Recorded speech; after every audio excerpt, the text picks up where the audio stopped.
Hello दोस्तों, नमस्कार। आज हम चलेंगे कार्बनिक यौगिकों में क्या होता है समवायता।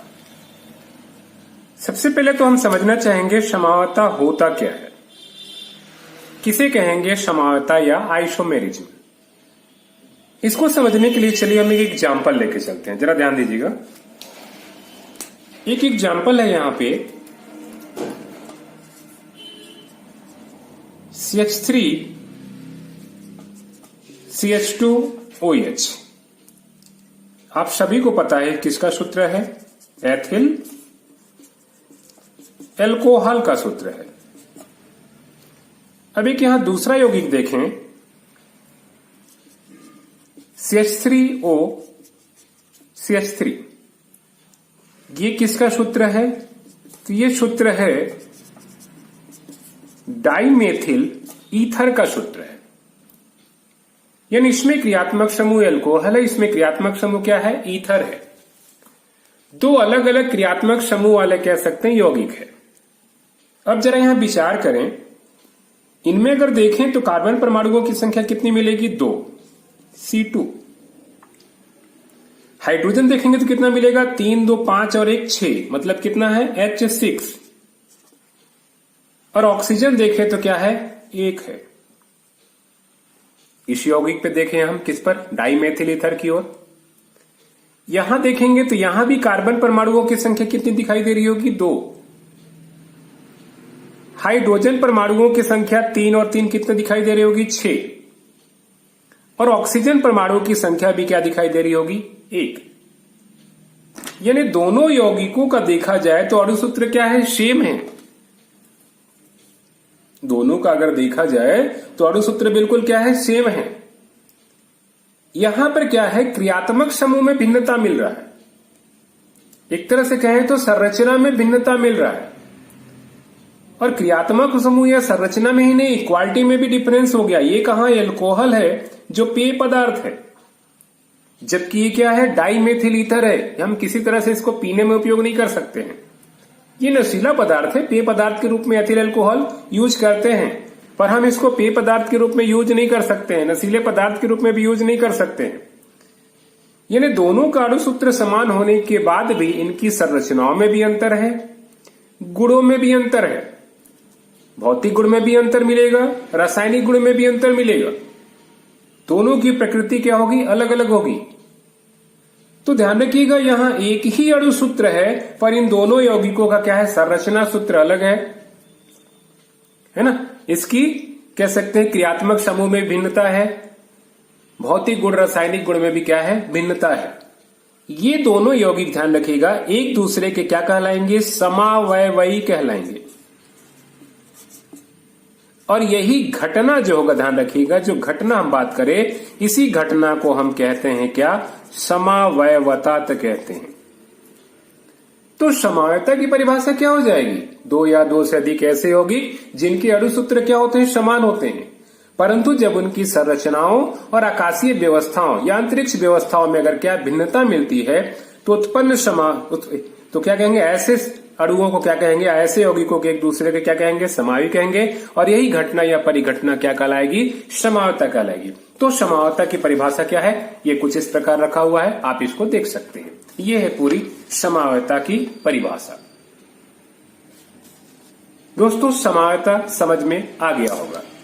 चलते हैं हम इसके वर्गीकरण की ओर। देखिए, समवायता को जो है हम 2 वर्गों में बांट सकते हैं। पहला जो है संरचनात्मक समवायता या स्ट्रक्चरल आइसोमेरिज्म, और दूसरा क्या होगा, त्रिविम समवायता या स्टीरियो आइसोमेरिज्म। यानी कार्बनिक यौगिकों में मुख्य रूप से देखा जाए तो 2 प्रकार की समवायता पाई जाएगी। पहला क्या है, संरचनात्मक समवायता, और दूसरा कैसा, त्रिविम समवायता।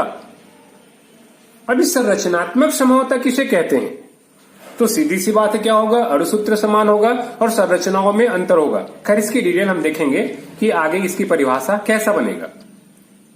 अब अगर देखा जाए ना, तो संरचनात्मक समवायता भी कई प्रकार के होते हैं। पहली जो संरचनात्मक समवायता होगी, कौन सी होगी, वो श्रृंखला समवायता होगी, चेन आइसोमेरिज्म में। दूसरा क्या होगा, स्थान समवायता या पोजीशन आइसोमेरिज्म होगा। तीसरा संरचनात्मक में क्या होगा, क्रियात्मक समूह समावता या फंक्शनल ग्रुप आइसोमेरिज में होगा। चौथा जो होगा कैसा होगा, वलय श्रृंखला समावता या रिंग चेन आइसोमेरिज में कहलाएगा। पांचवा जो होगी एक संरचनात्मक समावता वो क्या होगा, मध्यावता या मेटामेरिज में होगा। जबकि छठवां और आखिरी कैसा होगा, तो ये चलावता होगा। यानी संरचनात्मक समावता को कुल कितने हम, तो 6 वर्गों में हम बांट सकते हैं। स्पष्ट है, श्रृंखला, स्थान, क्रियात्मक समूह, वलय श्रृंखला, मध्यावता और चलावता। इस प्रकार देखा जाए तो संरचनात्मक समावता को हम 6 वर्गों में हम बांट सकते हैं। चलते हैं किधर, त्रिविम समावता। त्रिविम समावता को भी हम क्या कर सकते हैं, 3 वर्गों में बांट सकते हैं। देखिए पहला त्रिविम समावता में क्या होगा, एक प्रकाशिक समावता या ऑप्टिकल आइसोमेरिज्म। दूसरा क्या होगा, ज्यामितीय समावता, जियोमेट्रिकल आइसोमेरिज्म, इसको सिस ट्रांस समावता भी कहते हैं। और एक तीसरा क्या होगा, सरूपण समावता या कन्फॉर्मेशनल आइसोमेरिज्म। यानी त्रिविम समावता को भी हम क्या कर सकते हैं, 3 वर्गों में बांट सकते हैं। इस प्रकार देखा जाए तो हमें क्या होगा, 6 संरचनात्मक समावता और 3 कैसा, त्रिविम समावता। कुल मिलाकर हम 9 समावता के बारे में क्या है, डिटेल जानकारी लेंगे। कैसा, उदाहरण से। दोस्तों वीडियो आप लोग अंत तक देखिएगा। एक बार भी अगर आप पूरी वीडियो को देखते हैं तो मेरी गारंटी है कि आप पूरी तरह से क्या है, समावता को समझ पाएंगे और दोबारा मुझे लगता है कि फिर देखने की आवश्यकता नहीं पड़ेगी। बिल्कुल आपके कह सकते दिमाग में बैठ जाएगा क्या होता है समावता। चलते हैं दोस्तों एक एक और। पहला हमारा क्या होगा, ये संरचनात्मक समावता है ना, इसकी 6 हम पढ़ेंगे प्रकार। तो संरचनात्मक समावता कहते किसे हैं, देखो नाम से स्पष्ट है, क्या लगा है, संरचनात्मक। इसका मतलब अणुसूत्र समान होगा परंतु संरचना में क्या होगी, भिन्नता होगी। अणुसूत्र कैसा होगा, समान होगा परंतु संरचना में क्या होगी, भिन्नता होगी। अगर अणुसूत्र समान है और संरचनाओं में क्या है, अंतर है, ध्यान रखिएगा, तो इस प्रकार की समावता को हम क्या कहेंगे, संरचनात्मक समाव कहेंगे। परिभाषा क्या हो जाएगी, तो हम लिख सकते हैं क्या, 2 या 2 से अधिक ऐसे यौगिक जिनके अणुसूत्र तो क्या होते हैं, समान होते हैं परंतु उनकी संरचनाओं में क्या होता है, अंतर पाया जाता है, तो उत्पन्न समावता क्या कहलाती है, संरचनात्मक समावता कहलाती है। इसके अंतर्गत सबसे पहले पढ़ेंगे हम कौन सा, तो पहले हम बात करेंगे श्रृंखला समावता या चैन आइसोमेरिज्म। चलते हैं श्रृंखला समावता को एक उदाहरण के द्वारा समझते हैं। चलिए एक उदाहरण लेते हैं किसका, ब्यूटेन का। उदाहरण के रूप में क्या ले रहे हैं हम, ब्यूटेन, C4H10 है ना, ब्यूटेन।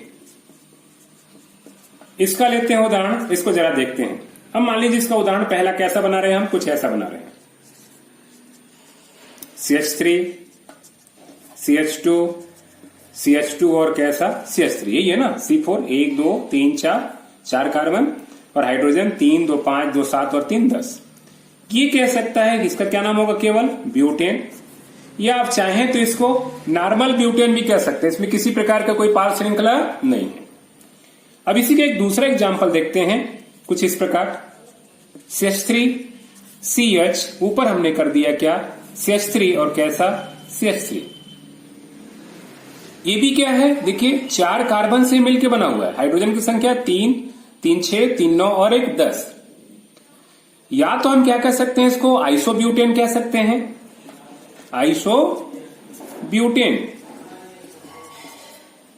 या फिर अगर IUPAC में नाम देखें, देखिए इसका IUPAC में ब्यूटेन ही होगा, नॉर्मल बस हट जाएगा। अगर इसका IUPAC नाम करें तो 1 2 3, तो क्या नाम होगा इसका हो जाएगा 2 मेथिल और कैसा, प्रोपेन। नंबर करके देख सकते हैं, 1 2 3, ये पार श्रृंखला आएगा, 2 मेथिल प्रोपेन। इसमें प्रोपेन शब्द आएगा ही नहीं आएगा। तो आप क्या देख रहे हैं कि दोनों के अणुसूत्र समान है, दोनों में क्या है, 4 कार्बन है और 10 हाइड्रोजन है, परंतु दोनों की श्रृंखलाओं में है क्या है, अंतर दिखाई दे रहा होगा। कैसा, तो ये नॉर्मल ब्यूटेन है और ये क्या है, पार श्रृंखला वाला आइसोब्यूटेन है। यानी एक यौगिक सीधी श्रृंखला वाला है, केवल सीधी श्रृंखला, इसमें कोई साइड चेन या पार श्रृंखला नहीं है। जबकि दूसरा यौगिक क्या है, इसमें एक साइड चेन भी है, मैथिल समूह है। यानी इनकी क्या हो गया, श्रृंखलाओं में अंतर हुआ। जब श्रृंखलाओं में अंतर होता है, ध्यान रखिएगा, तो उत्पन्न समावता क्या कहलाएगा, श्रृंखला समावता कहलाएगा। देखिए इसका कोई तीसरा नहीं बन सकता है, इसी को और तीसरा रूप में बनाना चाहे तो नहीं बनेंगे, इसके 2 ही होंगे। तो हम लिख सकते हैं क्या कि C4H10 या ब्यूटेन के क्या है, निम्न 2 श्रृंखला समावी है। श्रृंखला क्या है, समावयवी। हमने कहा ना एक दूसरे को क्या कहेंगे, समावयवी कहेंगे। तो श्रृंखला समावता की परिभाषा क्या हो जाएगा, दो या दो से अधिक ऐसे यौगिक जिनके अणुसूत्र तो समान होते हैं परंतु जब उनके श्रृंखलाओं में क्या होता है, अंतर होता है, तो उत्पन्न समावता क्या कहलाएगा, श्रृंखला समावता कहलाएगा। ठीक है, और ऐसे यौगिक एक दूसरे के क्या कहलाएंगे, श्रृंखला समावयवी कहलाएंगे। चलिए दोस्तों एक एग्जाम्पल हम और लेके चलते हैं तो ज्यादा क्लियर होगा। ठीक है, देखते हैं दूसरा एग्जाम्पल।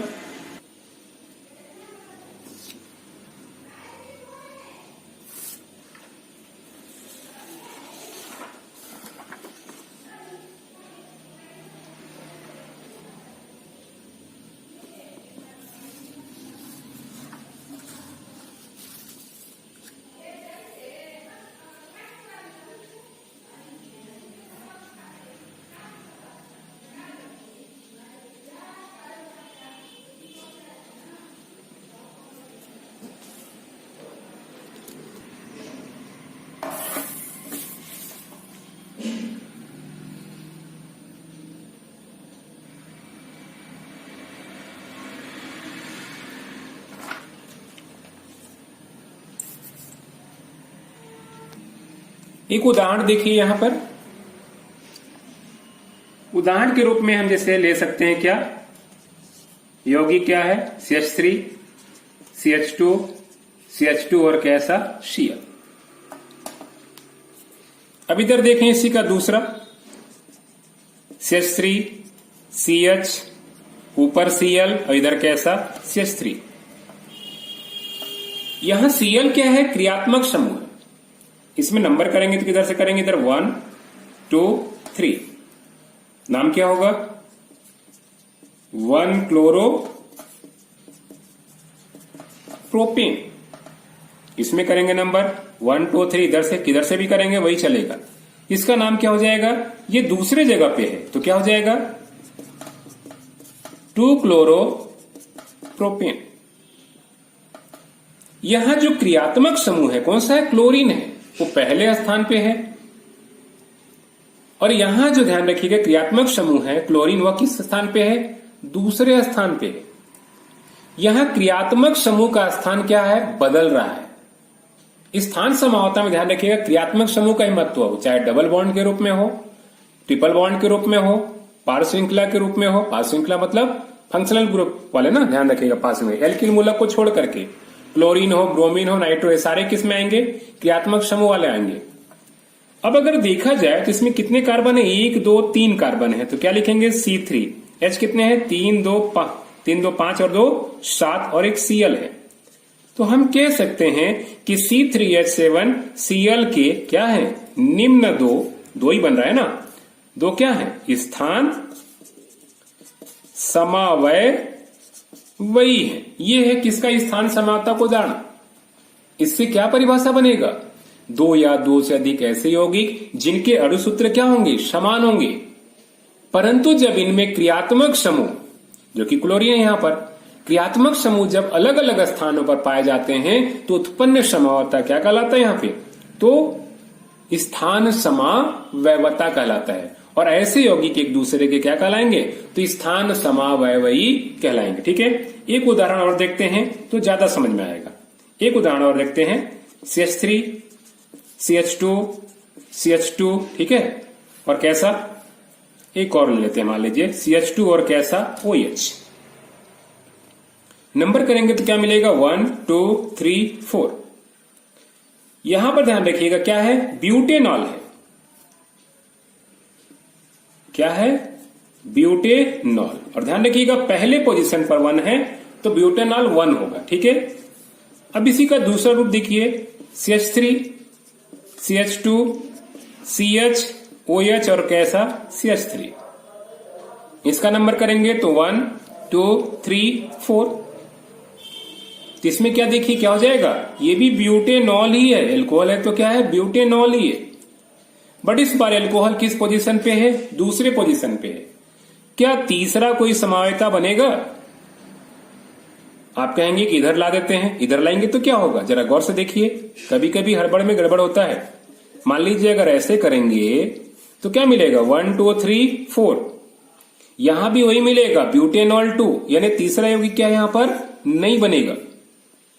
तो ऐसी गड़बड़ी नहीं करेंगे। हम क्या कर सकते हैं, तोड़ तोड़ करके हम देख सकते हैं, है ना। तो हमको मालूम होना, ध्यान रखिएगा इसके भी 2 मिलेंगे। सूत्र क्या हो गया इसमें, देखिए कार्बन कितने हैं, 1 2 3 4, है ना। उदाहरण हमको यहां लिखना चाहिए था। तो क्या होगा C4, H कितने हैं, 3 2 5 2 7 2 9 1 10, C4H10O के क्या है, निम्न 2 क्या है, स्थान समावयवी है। इस प्रकार हम क्या कर सकते हैं, उदाहरण ले सकते हैं, आप अपने से बना सकते हैं। कोई भी क्रियात्मक समूह ले लीजिए, OH ले लीजिए, Cl ले लीजिए, NO2 ले लीजिए, बस क्या करना है, आपको स्थान बदलना है। एक कार्बन वाला और बड़ा लिया होता है ना, तो तीसरा स्थान समव्ययी मिलता है। एक कार्बन और होता तो क्या मिलता है हमको, तीसरा पोजीशन। मान लीजिए यहां भी कार्बन होता तो 1 2 3 तीसरे पे हमको OH मिल सकता था। इसके भी कितने मिले, 2। तो यही है मुख्य रूप से कैसा, स्थान समावयवता। उम्मीद है दोस्तों स्थान समावयवता आपके समझ में आ गई होगी। चलिए दोस्तों तीसरा देखते हैं, कौन सा, क्रियात्मक समूह समावयवता। हालांकि पहले उदाहरण जो बताए थे ना, ये क्रियात्मक समूह समावयवता को ही बताए थे। क्रियात्मक समूह समावयवता मतलब क्रियात्मक समूह में क्या है, अंतर का पाया जाना। जरा समझिए। अब एक उदाहरण जब शुरू में लिए थे, मैं फिर से ले रहा हूं उसको। जैसे क्या है यहाँ पे, CH3 CH2 यही था ना, और कैसा, OH। एथेनॉल भी लिख सकते हैं, या फिर क्या लिख सकते हैं इसको, एथिल एल्कोहल। और इसका दूसरा रूप क्या हो जाएगा, हम बता दिए थे, CH3O और कैसा, CH3। क्या नाम है यहाँ पे, डाइमेथिल ईथर। दोनों का सूत्र क्या है, C2H6O, है ना। के निम्न क्या है भाई, तो लिखेंगे 2 ही बनेगा, 2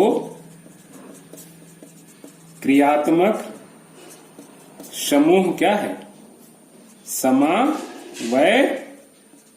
है।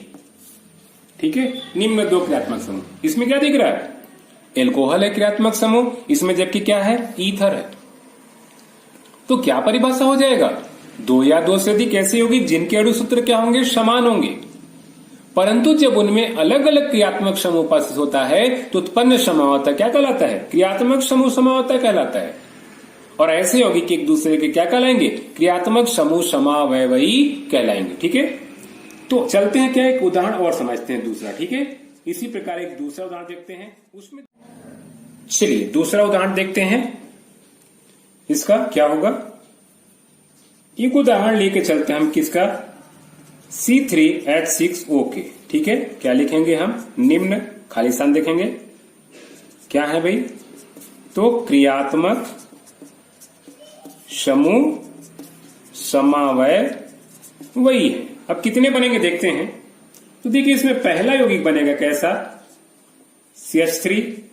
ठीक है, इधर क्या, CH2 और क्या, CHO। ठीक है, देखिए गौर से, 1 2 3 कार्बन, हाइड्रोजन कितना, 3 2 5 और 1 6 और 1 ऑक्सीजन। क्या नाम होगा इसका, इसका जो नाम होगा वो क्या होगा, प्रोपेल्डिहाइड है। या IUPAC में लिखेंगे तो क्या हो जाएगा, प्रोपेनल 1। ये IUPAC नाम है।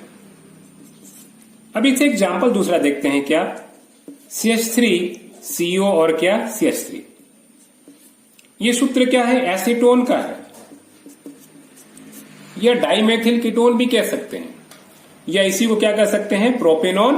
अगर IUPAC में देखें तो क्या हो जाएगा, प्रोपेनोन। क्या होगा, 2 होगा, कोई भी नाम लिख सकते हैं। अभी इसका तीसरा रूप भी हम देख सकते हैं, कैसा, देखिए ऐसा बनेगा, CH2 डबल बॉन्ड CH, और आगे कैसा, CH2OH। इसमें भी देख लीजिए कितना, 1 2 3 कार्बन, हाइड्रोजन कितना, 2 2 4 5 और 1 6। इसको जो बोलेंगे ध्यान रखिएगा, यहां पे क्या बोलेंगे, एलिल एल्कोहल। और IUPAC में नंबर करेंगे तो इधर से जाएगा 1 2 3। 3 को क्या बोलेंगे, प्रोप। यहां पे ध्यान रखिएगा क्या है, डबल बॉन्ड है, इन भी लगेगा और कैसा, ऑल। तो ध्यान रखिएगा 1 ऑल है और कैसा है, 2 इन। तो प्रोप क्या हो जाएगा, तो सीधी सी बात है 2 इन और क्या होगा, 1 ऑल, या ऑल 1 भी लिख सकते हैं। ये इसका IUPAC नाम होगा। तो आप देखिए इसके कितने, 3 क्रियात्मक समूह समावयवी बन सकते हैं। किस प्रकार हम क्या कर सकते हैं, किसी भी यौगिक का उदाहरण लेकर के, किसी भी अणुसूत्र का उदाहरण लेकर के हम उसकी संरचना और नाम बना सकते हैं। देखो परीक्षा में ऐसा भी आ सकता है, कैसा कि C3H6O के संभावित अणुसूत्रों को बना करके पाए जाने वाले समावता को क्या करिए, स्पष्ट करिए। तो ध्यान रखिएगा इसका बन जाएगा ना, कैसा यहां बना 3 क्रियात्मक समूह समावित। इसमें क्या है, एल्डिहाइड समूह है, इसमें क्या है एसीटोन मतलब कीटोन समूह है, और इसमें क्या है एल्कोहल है। तीनों के फंक्शनल ग्रुप, तीनों के क्रियात्मक समूह क्या अलग अलग है, पर तीनों के अणुसूत्र क्या है समान है। इसे हम क्या कहेंगे, क्रियात्मक समूह समावता कहेंगे। ये क्या क्रियात्मक समूह समावता है। चलिए दोस्तों चौथा देखते हैं। चौथा क्या है, वलय श्रृंखला समावता। ये है ना, देखिए वलय का मतलब हो गया रिंग। देखिए 2 फॉर्म आ रहा है, रिंग और चेन। मतलब इसमें क्या होगा, एक चैन वाला होगा खुली श्रृंखला वाला, और दूसरा रिंग वाला होगा। देखिए इसके लिए क्या होता है ना, जनरली डबल बॉन्ड वाले यौगिक का चयन करेंगे। उदाहरण के रूप में जैसे क्या है, हम प्रोपीन को चयन कर सकते हैं। प्रोपीन मतलब क्या होगा सूत्र, C3H6 एल्किन का ही सूत्र होता है ना। एल्किन में क्या होता है, जितना कार्बन उसका ठीक डबल हाइड्रोजन, एल्किन प्रोपीन के निम्न 2 क्या है, वलय श्रृंखला समावय वही है। 2 बनेगा कैसे जरा समझिए। तो मान लीजिए हम पहला बना लिए CH2 डबल बॉन्ड CH और कैसा CH3, 1 2 3 कार्बन हाइड्रोजन 2, 1 3 और 3 6, क्या नाम होगा इसका, प्रोपीन। ये पोजीशन करेंगे 1 2 3, पहले पर डबल बॉन्ड है तो 1 लिख सकते हैं, या प्रोप 1 इन भी लिख सकते हैं। अब इसी का एक दूसरा रूप देखिए, CH2 और कैसा CH2, कितने कार्बन 1 2 3 कार्बन हाइड्रोजन कितना 2 3 6। इसको क्या बोलेंगे यहां पे, साइक्लोप्रोपेन हो जाएगा। ध्यान रखिए कि इसमें डबल बॉन्ड नहीं है। साइक्लो क्या हो गया, प्रोपेन हो गया, सिंगल बॉन्ड वाला, यानी रिंग के रूप में रहेगा तो क्या होगा, ये एल्केन बन जाएगा। जब ऐसे रहेगा खुली श्रृंखला में तो क्या होगा, एल्किन। उदाहरण के रूप में जब भी लेंगे हम एल्किन लेके चलेंगे ना, तो क्या होगा, ज्यादा अच्छा बनेगा। इसमें क्रियात्मक वलय श्रृंखला समावता में क्या होगा, आपको एल्किन ही लेके चलना है। तो हम कह सकते हैं कि प्रोपीन के निम्न 2 उदाहरण दूसरा भी देख सकते हैं इसी प्रकार। मान लीजिए हम ब्यूटीन ले लिए, ब्यूटीन, ठीक है, सूत्र क्या हो जाएगा C4 जस्ट दुगना क्या होगा H8 के निम्न, ध्यान रखिएगा इसका भी 2 बनेगा, निम्न 2 क्या होंगे, वलय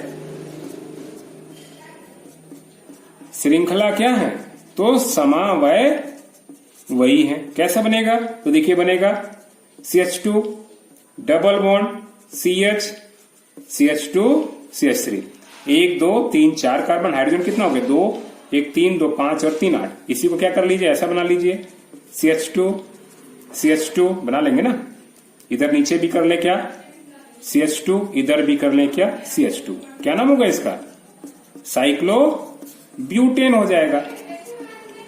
और इसका नाम क्या हो जाएगा, तो ब्यूटीन 1 हो जाएगा। 1 2 3 4 क्या हो जाएगा, ब्यूटीन 1 हो जाएगा।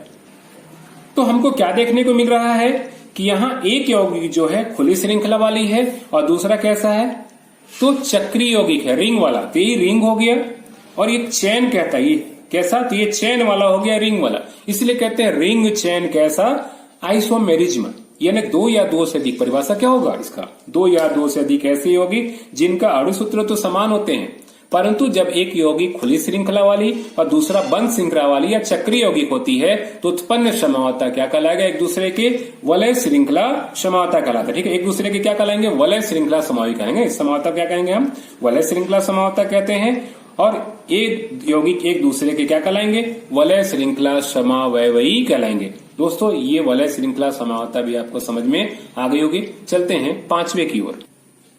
5वां हमारा क्या है दोस्तों, मध्यावयवता। देखिए इसकी खासियत है, पहली बात है ना कि ये ऐसे यौगिकों में पाया जाता है जो एक ही परिवार, इसका मतलब जिसका क्रियात्मक समूह क्या है, समान है। और इसी क्रियात्मक समूह से अगर क्या होता है, भिन्न भिन्न एल्किल मूलक जुड़ जाए,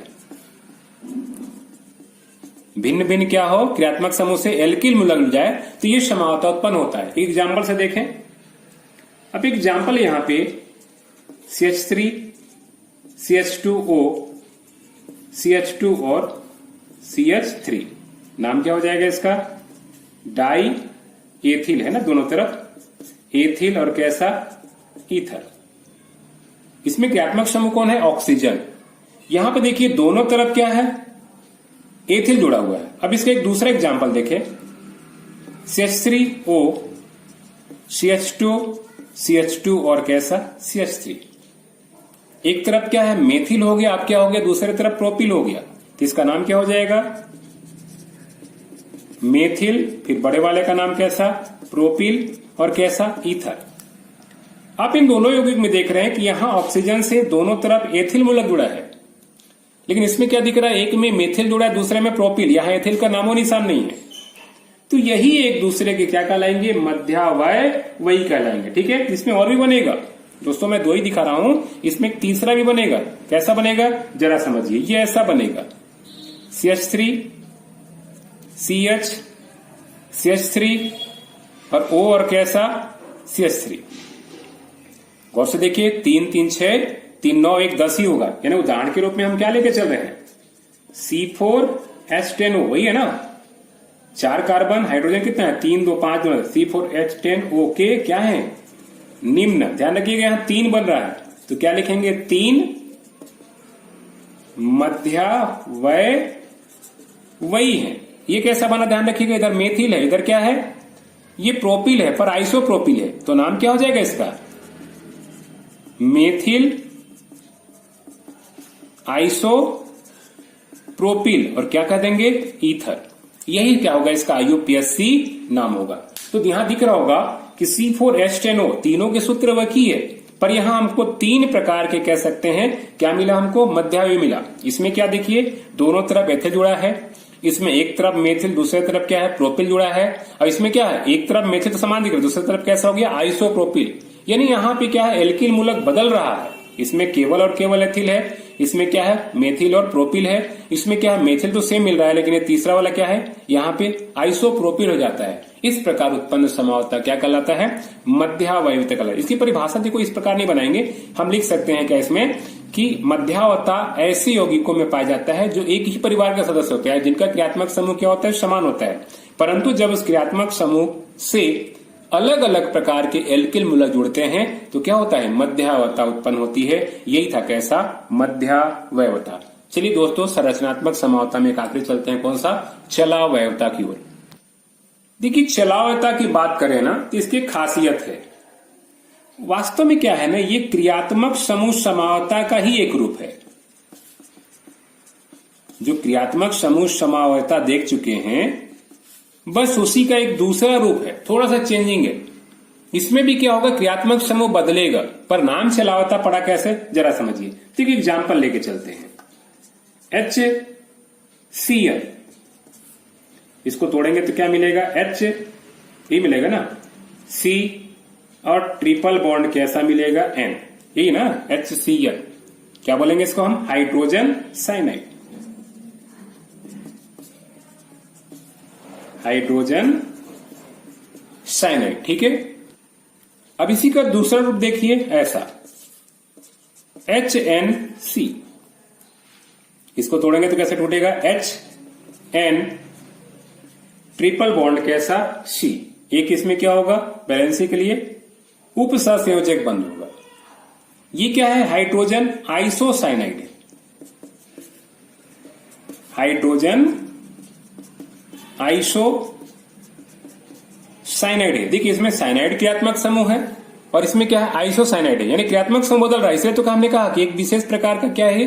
क्रियात्मक समूह क्या है? समावता है। डिफरेंस क्या हो रहा है यहाँ पे? कार्बन की जगह नाइट्रोजन चला जा रहा है और नाइट्रोजन की जगह कौन सा है? कार्बन पहुंच रहा है, एक दूसरे की जगह पे चल जा रहे हैं।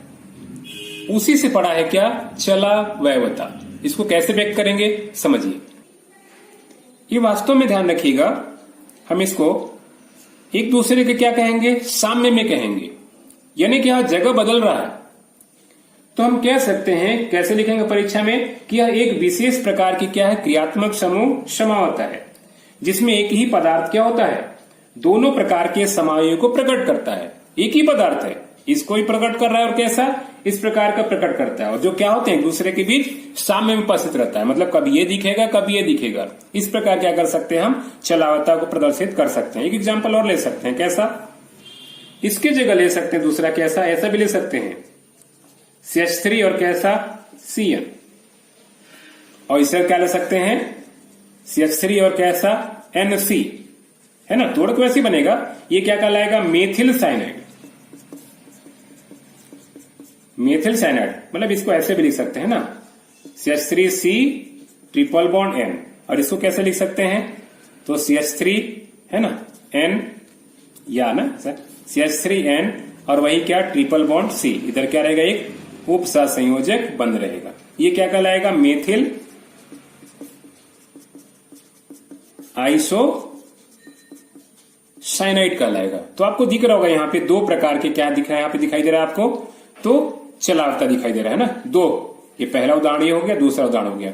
तो चलावता के बारे में ये लिखना होगा, सीधी सी बात है कि यह एक विशेष प्रकार का क्रियात्मक समूह समावता है जिसमें एक ही पदार्थ क्या होता है, दोनों रूपों को प्रकट करता है, जो एक दूसरे के क्या होते हैं, साम्य में उपस्थित होता है। एक दूसरे का क्या होता है, साम्य में उपस्थित होता है। यही है मुख्य रूप से कैसा, चलावता। यहाँ पे दोस्तों संरचनात्मक समावता क्या होती है, पूरी तरह से समाप्त होती है। चलते हैं किधर, त्रिविम समावता की ओर। अब क्या है ये त्रिविम समावता, इसको जरा समझते हैं। देखिए त्रिविम का शब्द लिया गया है किससे, अंतरिक्ष से, आकाशीय व्यवस्था से।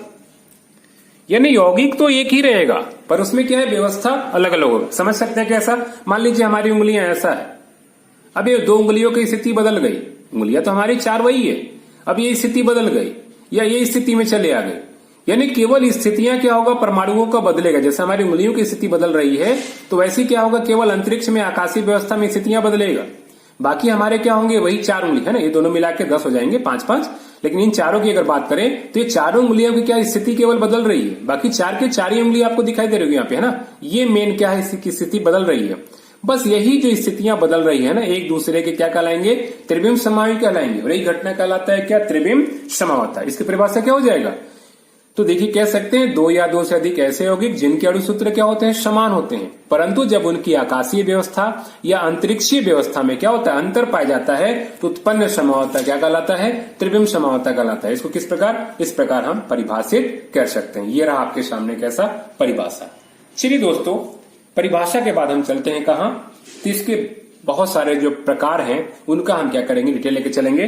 तो हम देख चुके थे कि त्रिविम समावता मुख्य रूप 3 प्रकार होते हैं, जिनमें पहला क्या था, प्रकाशिक समावता। तो चलते हैं पहला कैसा, ऑप्टिकल आइसोमेरिज्म क्या है।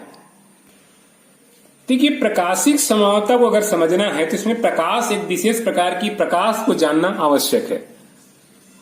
तो प्रकाशिक समावता को परिभाषित करने से पहले या उदाहरण को समझने से पहले हमको एक टर्मिनोलॉजी समझना होगा। क्या होता है समतल ध्रुवित प्रकाश, किसे कहते हैं, प्लेन पोलराइज लाइट। इसको समझेंगे तब जाके क्या होगा, हमको प्रकाशिक समावता समझ में आएगा। इसके बिना कह सकते हैं प्रकाशिक समावता को परिभाषित करना संभव नहीं है। हम वहां जब परिभाषा में यूज करेंगे कि जो समतल, जिसका समतल ध्रुवित प्रकाश के प्रति व्यवहार अलग अलग होगा, तो पहले हमको जानना होगा कि समतल ध्रुवित प्रकाश क्या है। इसके जाने बिना हम प्रकाशिक समावता को नहीं समझ सकते हैं। तो सबसे पहले चलते हैं किधर, समतल ध्रुवित प्रकाश की ओर। क्या है जरा सा हम समझते हैं।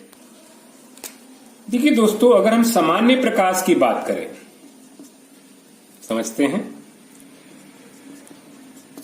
सामान्य प्रकाश की बात करें, मान लीजिए प्रकाश का कोई एक कण है यहाँ पे, ये इस प्रकार वृत्त है 360 डिग्री पे। तो जो सामान्य प्रकाश के कण होते हैं ना, हर संभव दिशा में दोलन करते हैं। आपको मालूम है प्रकाश की गति क्या होता है, कणों के रूप में भी होती है, तरंगों के रूप में। यानी कण ऊपर नीचे भी दोलन कर सकते हैं, कण बाएं दाएं भी कर सकता है, कण किसी साइड भी दोलन कर सकता है। ध्यान रखिएगा, इसके कण अगर 100 कण है तो कुछ कण हो सकते हैं बाएं दाएं दोलन करते होंगे, कुछ कण आगे पीछे दोलन करते होंगे, कुछ कण ऊपर नीचे दोलन करते हैं। हर संभव दिशा में क्या होते हैं, उसके माध्यम के कण दोलन करते हैं। इसको कहेंगे अब सामान्य प्रकार। तो ये समतल ध्रुवित प्रकाश क्या है जरा समझिए। इसी सामान्य प्रकाश को हम क्या करें, निकोल प्रिज्म, एक विशेष किस्म का कांच है निकोल कांच, प्रिज्म का आकार ऐसा होता है। क्या करेंगे, इसमें से हम प्रवाहित करेंगे। ये सिंगल नहीं रहेगा, इसमें प्रिज्म का जोड़ा लेंगे, एक दूसरा प्रिज्म ऐसा बनाएंगे। यहाँ पे ये दो प्रिज्म बिल्कुल एक दूसरे के बगल में क्या करेंगे, चिपका देंगे। यहां पे दो प्रिज्म बन गया। क्या है ये? Nicol prism. चाहे तो लिख सकते हैं युग्म, यानी जोड़े में है ना, इसलिए निकोल प्रिज्म युग्म भी कह सकते हैं। जब इस प्रकाश को यहां से गुजारते हैं ना, तो प्रकाश की कुछ ऐसी स्थिति हो जाती है निकलने के बाद। कैसा? ये ऐसी स्थिति में चला आता है। यानी क्या दिख रहा है, इसमें माध्यम के कण केवल एक ही दिशा में दोलन कर रहे हैं। यहां क्या है, हर दिशा में दोलन कर रहे हैं। हाँ, ये बात अलग है कि यहां 100 कण होंगे तो हो सकता है यहां पे 20 कण ही रह जाए, बाकी कण क्या होंगे, निकोल प्रिज्म में रोक ले। हमको उससे मतलब नहीं है। हमें यहां एक ऐसा प्रकाश मिला जिसमें माध्यम के कण क्या है, सभी एक ही दिशा में दोलन कर रहे हैं। और ऐसे प्रकाश को ही हम कहते हैं क्या, समतल ध्रुवित प्रकाश, प्लेन पोलराइज्ड लाइट। ठीक है, इसे ही कहेंगे क्या हम, समतल ध्रुवित प्रकाश। तो परिभाषा क्या हो जाएगा, वह प्रकाश जिसमें माध्यम के कण क्या होंगे, केवल एक ही दिशा में दोलन करते हैं। अब ये कोई मायने नहीं रखता है कि ऊपर नीचे कर रहा है, लेफ्ट राइट कर रहा है, आगे पीछे कर रहा है, कैसे कर रहा है। अगर सभी कण एक ही दिशा में दोलन कर रहा है, चाहे किसी दिशा में कर रहे हो, अगर सभी कणों का दिशा एक ही हो जाए ना, तो ऐसे प्रकाश को ही हम कहते हैं क्या, समतल ध्रुवित प्रकाश। उम्मीद है समतल ध्रुवित प्रकाश समझ में आ गया होगा। अगर समतल ध्रुवित प्रकाश समझ में आ गया होगा तो हम सरलता से प्रकाशिक समवर्तता को समझ सकते हैं। दोस्तों ध्यान रखिएगा, प्रकाशिक समवर्तता का उदाहरण जब लेके चलेंगे ना, तो एक आपको नया शब्द मिलेगा। ध्यान रखिएगा, प्रकाशिक समवर्तता को जो है ना प्रतिबिंब समवर्तता भी कहते हैं। क्यों कहते हैं देखेंगे हम। प्रतिबिंब समावयवता भी कहते हैं। कभी हो सकता है कि परीक्षा में इस नाम से भी आ जाए कि प्रतिबिंब समवर्तता से आप क्या समझते हैं। तो याद रखिएगा, प्रकाशिक समवर्तता का ही दूसरा नाम क्या है, प्रतिबिंब समवर्तता है। क्यों पढ़ा है, आगे हम उदाहरण से समझेंगे। तो चलिए हम प्रकाशिक समवर्तता को अब समझते हैं। तो इस बात को ध्यान रखिएगा, समतल ध्रुवित प्रकाश मतलब जिसमें माध्यम के कण क्या है, केवल एक ही दिशा में दोलन करते हैं। चलिए देखते हैं उदाहरण को, फिर समझते हैं क्या है प्रकाशिक समवर्तता। यहां आप उदाहरण के रूप में लेते हैं क्या, लैक्टिक अम्ल।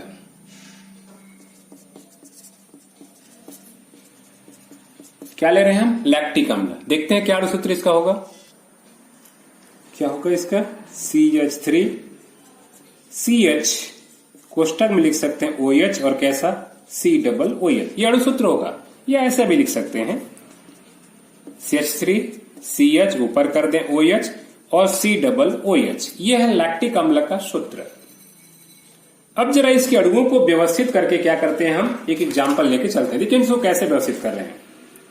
तो मान लीजिए हम लैक्टिक अम्ल को हम कुछ ऐसा व्यवस्थित कर रहे हैं। कैसा, ये बीच में हम क्या कर रहे हैं, कार्बन वेरिएबल ले रहे हैं। इधर रख रहे हैं क्या, COOH। ठीक है, और इधर एक तरफ रख रहे हैं कैसा, OH।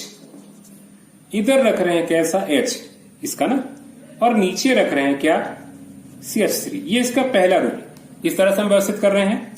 अब जरा इसके दूसरे रूप को व्यवस्थित कर रहे हैं कुछ ऐसा, COOH, इधर है H, इधर है OH, और इधर कैसा है, CH3। अगर हम यहां पे दर्पण लगा दें तो ऐसा लग रहा होगा प्रतिबिंब। अब इसको मत कहेंगे कि उल्टा बनेगा, समझिए प्रतिबिंब मतलब क्या हो गया, ये OH उधर चला गया, H सामने है, सामने आया, एक तरह से लग रहा है ना कि ये प्रतिबिंब बन रहा है। अब ऐसा नहीं कि यहाँ पे प्रतिबिंब बना मतलब उल्टा लिखा रहा है। ठीक है, उल्टा भी दिख सकता है, दर्पण लगाएंगे तो क्या होगा, पूरा उल्टा दिखेगा। लेकिन हमको मेन इसको देखना, ये ध्यान रखिएगा, दर्पण के सामने रखेंगे तो सामने है तो ये सामने दिखा दे रहा है, ये पीछे तो उधर दूसरा पार्श्व परिवर्तन जैसा दिखाई दे रहा है।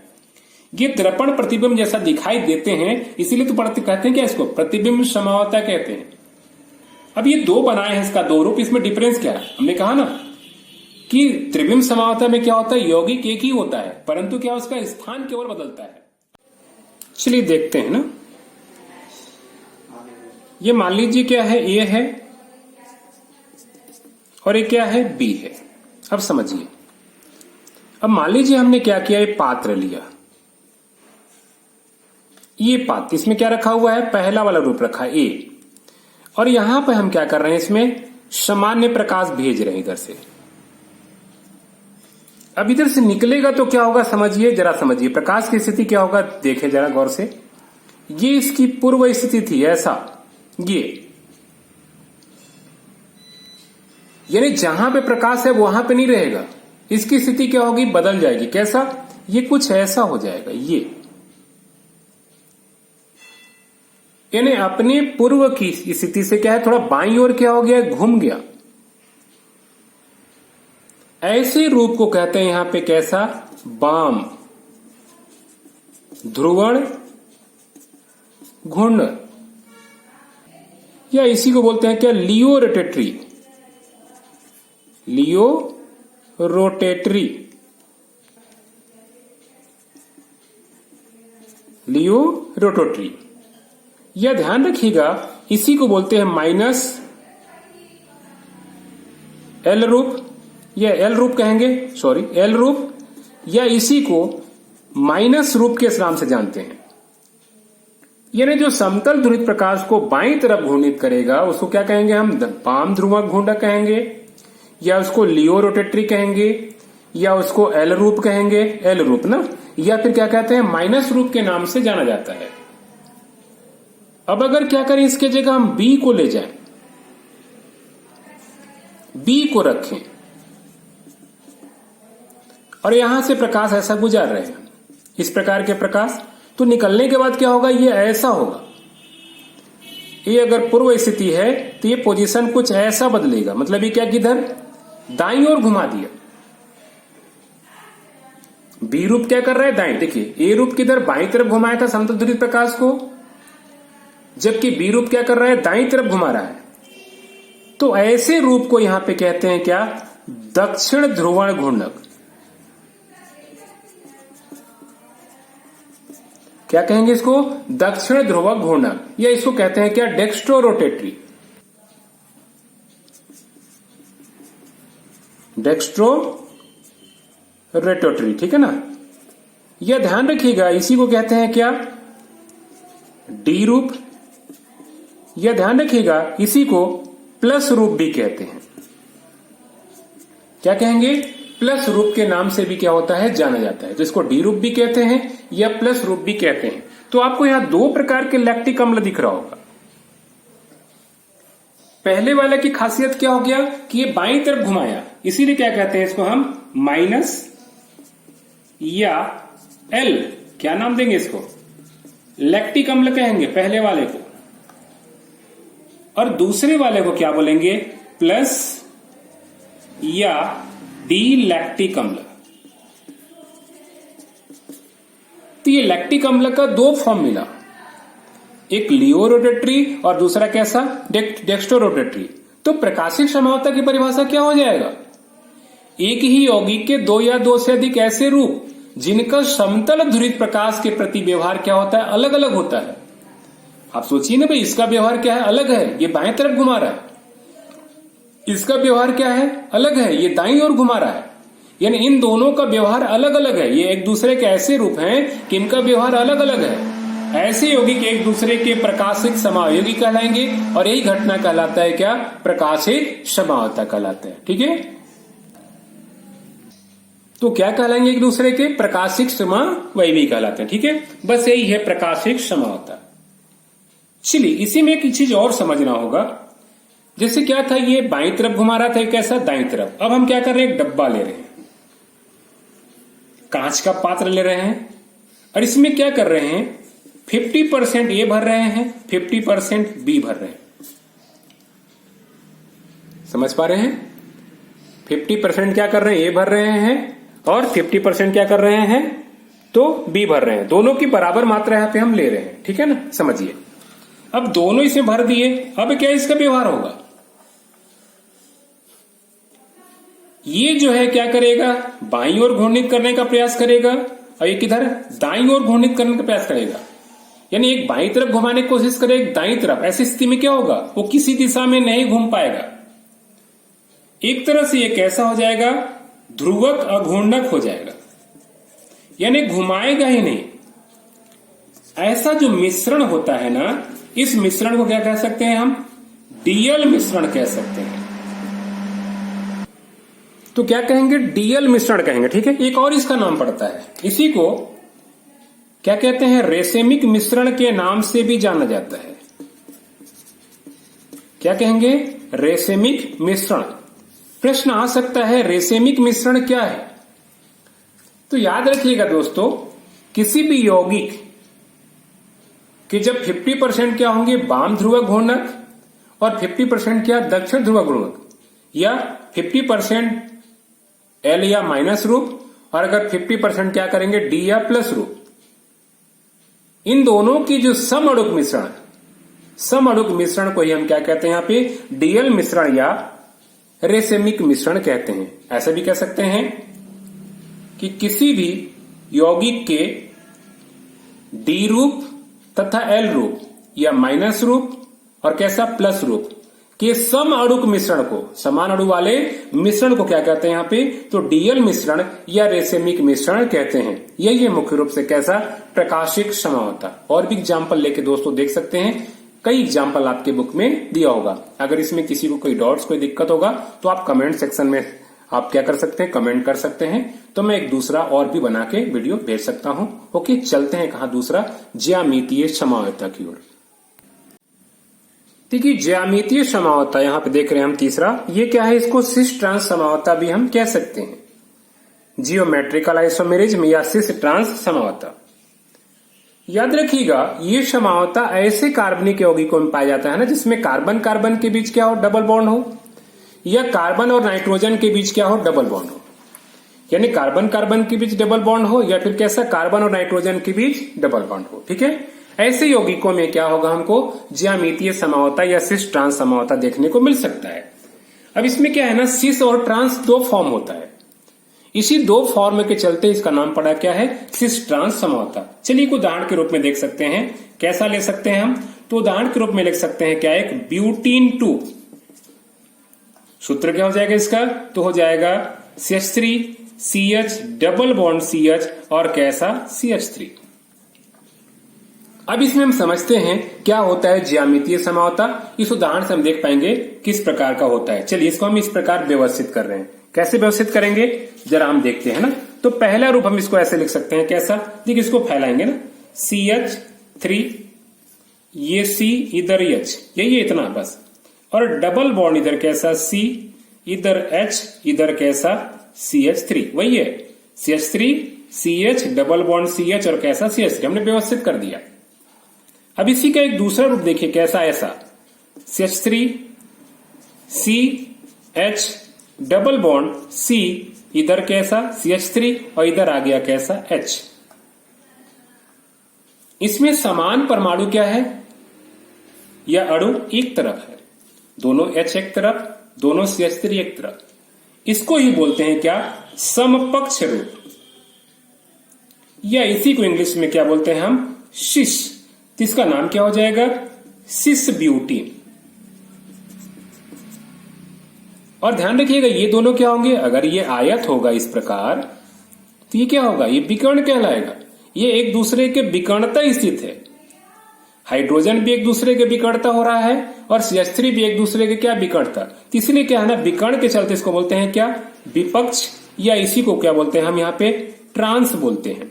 तो इसका नाम क्या हो जाएगा यहाँ पे, तो ये हो जाएगा ट्रांस ब्यूटीन 2, 2 भी लगाएंगे साथ में ना, ट्रांस ब्यूटीन 2, सिस ब्यूटीन 2 और कैसा ट्रांस ब्यूटी 2।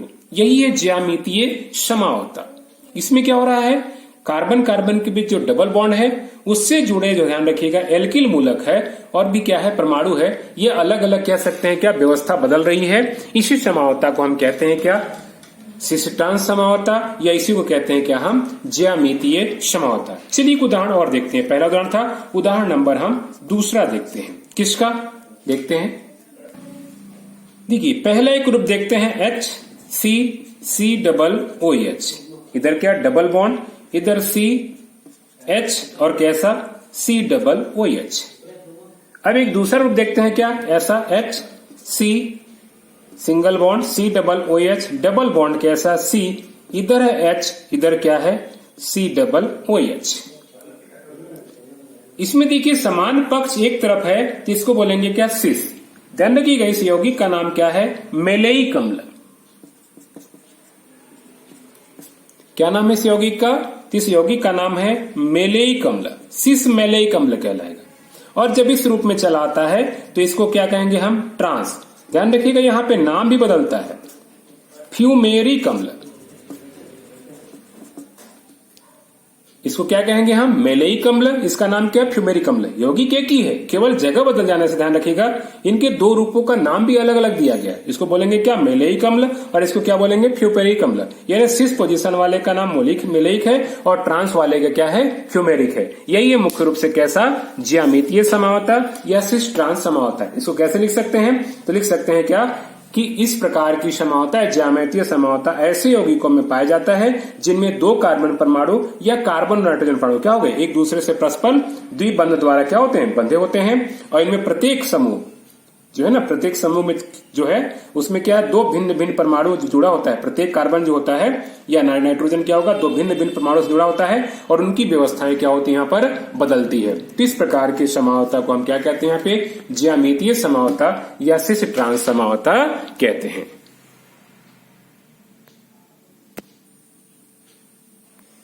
चलिए दोस्तों एक देखते हैं त्रिविम समावता में तीसरा कैसा, सररूपण समावता या कन्फॉर्मेशन आइसोमेरिज में। ये क्या है जरा समझिए। इसमें क्या होता है, ऐसे कार्बनिक यौगिकों में समावता पाया जाता है जिसमें कार्बन कार्बन के बीच क्या हो, एकल बंध हो। एक उदाहरण से समझते हैं हम। यहां पर हम चाहें तो एथेन में देख सकते हैं, एथेन का सूत्र क्या होता है, CH3 क्या लिख सकते हैं, एथेन में सररूपण। देखिए हम इसको ऐसे व्यवस्थित कर रहे हैं ना, समझिए। ये मान लीजिए बीच में यहां पे क्या है, कार्बन है और इस प्रकार क्या है, यहां पे हाइड्रोजन है, यहां भी हाइड्रोजन है। ये पहला CH3 का है और यहां से जुड़ा है दूसरा CH3। दूसरा CH3 को भी हम यहां दिखा रहे हैं ऐसा। ये C है, ऊपर H है, इधर H है और इधर क्या है, H है। दिख रहा है। अब जरा समझिए, दोनों क्या है, मेथेन जुड़ा हुआ है। अब मान लीजिए इसके ठीक ऊपर हम रखें तो ध्यान रखिएगा इसको कुछ स्थितियां देखने को मिलेगा। कैसा, समझिए। ये मान लीजिए हमने क्या किया, इसको उठाकर इसके ऊपर रख दिया तो कैसा रूप होगा, समझिए। ये जरा समझते हैं। हम क्या कर रहे हैं, एक के ऊपर दूसरा रख रहे हैं, उसको घुमा रहे हैं, ऐसे घुमा रहे हैं। तो एक स्थिति ऐसा आएगा ना, इसके ठीक ऊपर रहेगा तो मान के चलिए कि एक पंखा लगा हुआ हुक से, उसके ऊपर हम दूसरा पंखा बैठा रहे हैं। तो एक स्थिति ऐसा आएगा ना कि सामने वाला तीनों H को क्या करेगा, ये पीछे वाला H क्या करेगा, पीछे वाले H को सामने वाला H ढक देगा। ये ढका हुआ है H, ठीक इसके क्या होंगे, सामने होगा। इस प्रकार ये रूप मिलेगा, बहुत सारे व्यवस्थित होगा। मतलब एक तरह से कर रहे हैं, फिरकी जैसा इसको घुमा रहे हैं, नीचे है और इसके ऊपर घुमा रहे हैं, कई रूप मिलेगा। एक सबसे प्रमुख रूप वो मिलेगा जिसमें क्या होगा, पीछे के तीनों हाइड्रोजन सामने के तीन हाइड्रोजन से क्या होगा, ढक जाएगा। आप ऐसा समझ सकते हैं कि ये मान लीजिए 2 उंगली है, तो अभी क्या है, आपको ऊपर से एक ही उंगली दिखाई दे रहा होगा। अब ये धीरे धीरे सरकाएंगे तो क्या होगा, ये फैलते जाएगा। और एक स्थिति ऐसा है कि मैक्सिमम दूरी पे फैलेगा, बस वही स्थिति यहाँ पे है।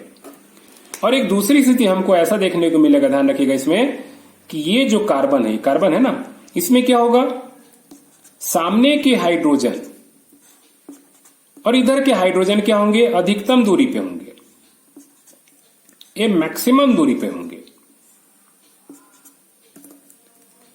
इसके ध्यान रखिएगा, कई रूप मिलेगा, थोड़ा सा दूर, थोड़ा सा दूर, थोड़ा सा दूर। ये सबसे कम कह सकते हैं दूरी वाले और क्या सबसे अधिकतम दूरी वाले।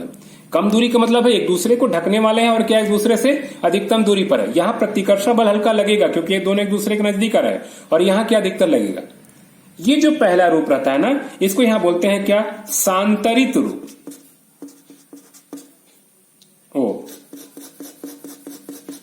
ये जब ढक जाए ना, इसको बोलते हैं क्या, ग्रसित रूप। और जो दूसरा रूप है, ध्यान रखिएगा, ये कहलाता है क्या, सांतरित रूप। जब प्रतिकर्षण बल कह सकते हैं बहुत ज्यादा हावी होता है ना, तब इसको क्या कहेंगे हम, ग्रसित रूप कहेंगे। और जब प्रतिकर्षण बल क्या सकते हैं मिनिमम होता है, कम से कम होता है, तो इस रूप को क्या बोलते हैं हम शांतरित रूप कहते हैं। तो यहां पे ध्यान रखिए एथेन क्या होगा, दो रूप में हमको दिखाई देगा, एक कैसा शांतरित रूप और दूसरा कैसा ग्रसित रूप। जब सामने वाला हाइड्रोजन पीछे का हाइड्रोजन को पूरी तरह से ढक लेता है तब इसे क्या कहते हैं हम शांतरित रूप कहते हैं और ग्रसित रूप कहते हैं। और जब क्या होता है सामने वाला हाइड्रोजन और पीछे वाला हाइड्रोजन एक दूसरे से अधिकतम दूरी पर होता है तब यह क्या कहलाता है, क्या शांतरित रूप। देखिए क्या है ना, एक के ऊपर एक घुमाएंगे तो इसके कई रूप मिलेंगे। यहां दो रूप जरूर दिखाए हम, एक क्या कर सकते हैं सबसे पास वाला रूप और एक सबसे अधिकतम दूरी वाला रूप, और भी बहुत सारे रूप मिलेंगे। जितने भी रूप मिलेंगे ना वो सारे क्या कहलाएंगे, यहाँ पे सर्रूपी कहलाएंगे।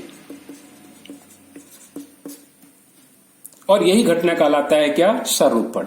मैं एक बार फिर से बोल रहा हूं, इसको कैसे लिखेंगे परीक्षा में, तो लिखेंगे सीधी सी बात है कि सर्रूपण समावतः ऐसे कार्बनिक यौगिकों में पाया जाता है जिसमें कार्बन कार्बन के मध्य क्या होता है, एकल बंध पाया जाता है।